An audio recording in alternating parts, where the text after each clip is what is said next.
Dans un dernier vidéo, là, je parlais de la discussion qui a lieu dans la Ligue nationale de football au sujet de la surface de jeu.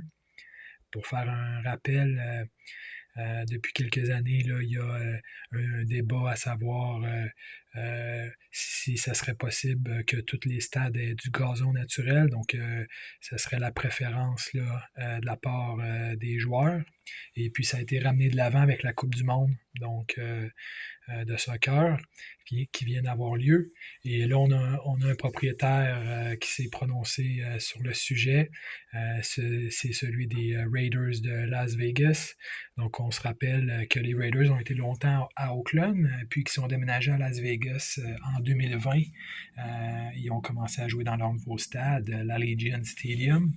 Et donc, si je vous demandais, est-ce que vous pensez que l'Allegiant Stadium a du gazon naturel ou artificiel? Donc, j'ai traduit les commentaires récents là, du propriétaire. Donc, voici. Il dit: J'ai toujours pensé que le football devait se jouer sur le gazon naturel. C'est pour des raisons de sécurité, en premier. Je veux que ça se voit qu'un match a été joué, même si c'est sur un terrain intérieur. Vous voyez des taches de gazon et tout le reste.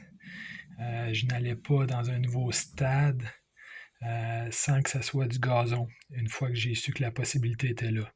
Donc, il a dit ça au LA Times le 9 juillet. Et ensuite, le 18 juillet, au Las Vegas Review Journal, il a ajouté, donc, j'ai grandi dans le football. Le gazon, la boue et l'odeur des uniformes après le match, qu'on savait qu'un match de football avait été joué. Donc, il était très important pour moi que nous ayons du gazon naturel. Donc, j'ai trouvé ça intéressant. Ça nous ramène un peu à la base, je trouve. On est dans le sensoriel, hein, le toucher, l'odorat. Et on peut même voir un parallèle avec l'industrie du bien-être, hein, qui est une industrie en croissance. Dans l'industrie du bien-être, on parle de ces deux termes sont en anglais. On parle de grounding, de earthing. Donc, si j'avais expliqué ça en français, je dirais c'est le contact direct de la peau avec les éléments, donc de la nature, la pluie, le soleil, les arbres, le gazon. Donc, c'est ça. Au Japon, eux, ils ont parlé de bain de forêt. Donc, ça a été inventé le terme en 1982. Et puis, relié à tout ça, j'ai trouvé un article de juillet 2023 du Toronto Star dont le titre pourrait se traduire par Joueur de baseball reste en pleine conscience sur le terrain avec des marches pieds nus sur le gazon. Donc, très bon article. On va un peu plus en profondeur. On parle aussi de lumière du soleil et tout ça. Donc, je vais le mettre en lien dans la description. Et puis, pour terminer un peu sur ce sujet-là, donc on parle de gazon. En faisant des recherches, là, j'ai vu que des fois, il y a des stades qui vont encore plus loin que le gazon naturel. Donc, j'en ai deux là que j'ai notés. Donc, les Tigers, les Tigres de l'Université de Auburn, qui, eux, jouent dans un stade où il y a des buissons de houx épais sur les côtés du terrain. Donc, on ajoute encore plus de nature. Et puis, on a les Bulldogs de l'Université de Georgie, qui, eux, jouent sur un terrain avec un contour en haie de cèdre. Donc, on ajoute un peu à l'odorat dont parlait le propriétaire des Raiders. Donc, voilà pour ce sujet-là. Ensuite de ça, récemment, j'ai présenté un vinyle avec différents.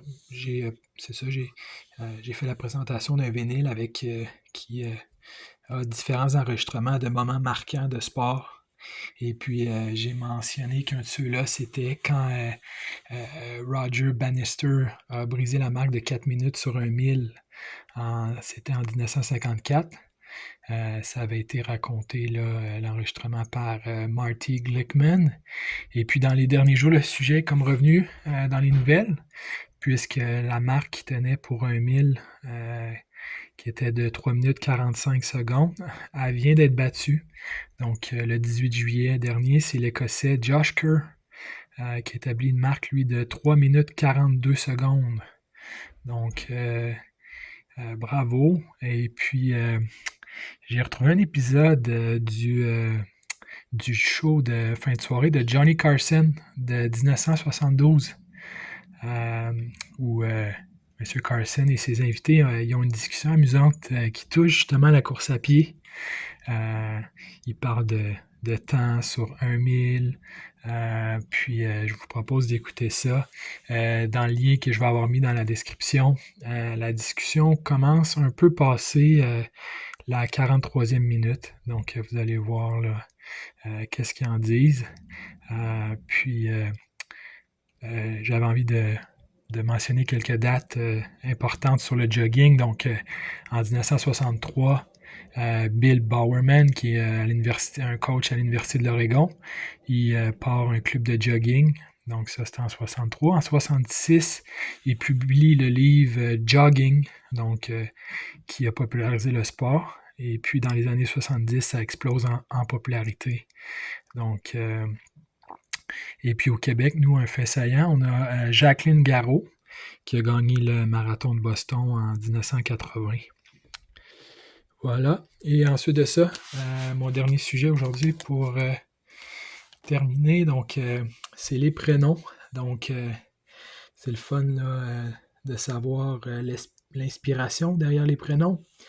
On sait que choisir un prénom, là, ça ne doit pas être une tâche facile, mais je me disais, si seulement il existait quelque chose pour nous faciliter la tâche, disons, et j'ai peut-être une option. Donc, j'ai une petite encyclopédie, puis on nous dit quel prénom lui donner avec un point d'interrogation. Et ensuite de ça, quel jour lui souhaiter sa fête. Donc, quel prénom lui donner et quel jour lui souhaiter sa fête. Donc, on offre là, selon les dates, un prénom qui correspond. Donc, je vous offre les noms qui appartiennent au mois de juillet pour cette première partie. Donc, le 1er juillet, on aurait Aaron, Esther, Thierry. Le 2 juillet, Martinien. Le 3, Thomas. Le 4, Bertha, Berthe, Eliane, Florent, Floriane. Le 6, Mariette. Le 7, Raoul, Ralph. Le 8, Edgar, Edgar avec un D. Thibaut avec un D, Thibaut LT. Le 9, on a Amandine, Hermin, Hermine, Irma. Donc le 10, on a Ulrich, Oula. Le 11, on a Olga. Le 12, Olivier, Oliva, Olive. Le 13, Henri, Henriette, Joël, Joël LE. Le 14, on a Camille. Le 15, Bonaventure, Donald, Vladimir. Le 16, Carmen, Elvire. Le 17, Arlette, Chloé. Le 18, Frédéric, Frédéric au féminin. Le 19, Arsène. Le 20, Élie. Marin, Marina. Le 21, Victoire, Victor, Victoria. Le 22, Madeleine. Le 23, Brigitte. Le 24, Christian, Christiane, qui peut être aussi donné du 12 novembre au 24 juillet. Donc, et aussi le 24, on a Christine. Le 25, Jacob, Jacques. Le 26, Anaïs, Anita, Anna, Anne, Annette, Annie, Anouk, Anouchka et Joachim. Le 27, Céleste, Célestine, Nathalie, Noël, Noël LE. Le 29, Marthe, Olaf. le 30 Juliette et le 31 Ignace. Donc voilà pour juillet. Je referai l'exercice là, pour le mois d'août. Donc voilà, c'est ce qui conclut pour aujourd'hui. Merci et je vous dis à la prochaine.